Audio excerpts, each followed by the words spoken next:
America's future is in our hands. In order to have a successful future, we must take important steps and overcome many boundaries.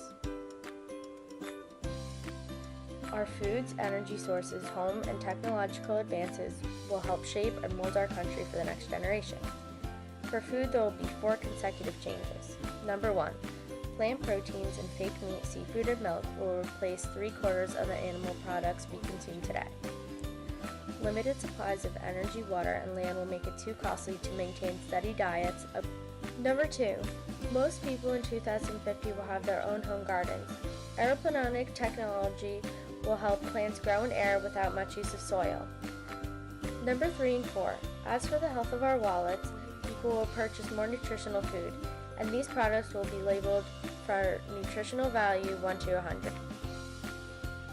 Now onto energy. Currently, oil and natural gas are the world's primary fuel sources used for transportation and heat, and together they supply a full 60% of energy. But by 2050, there will be a drop of 80%. So I guess they won't really work out. So the next best thing is coal.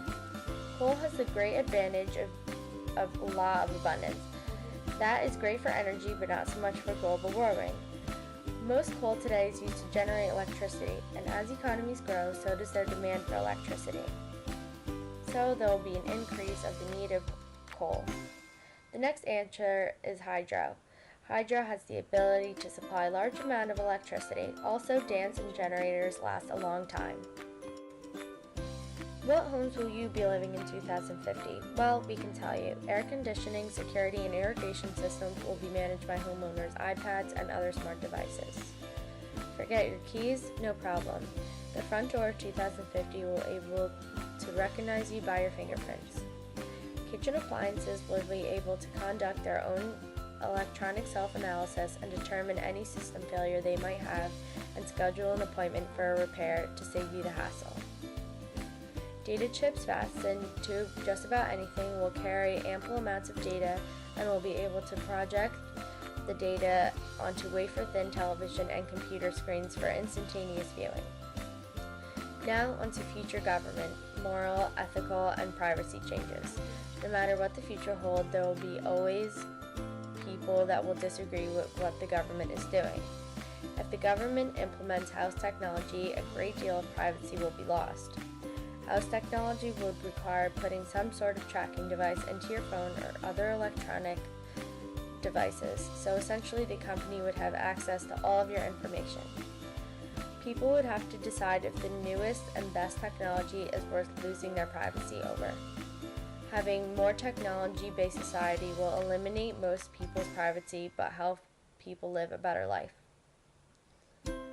Moral and ethical beliefs should be respected as we advance in technology, but as we grow as a society, people need to be more flexible in what they do.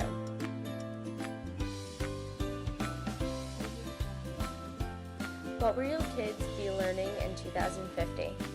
First, there will be a mandatory technology and computer classes that will be added to every child's curriculum, comparatively to a history or science course.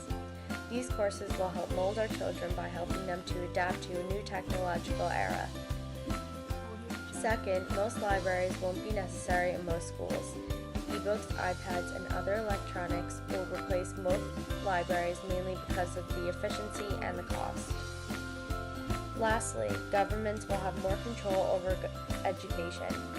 Technology gives the government access to overseeing what children are learning and how children are learning.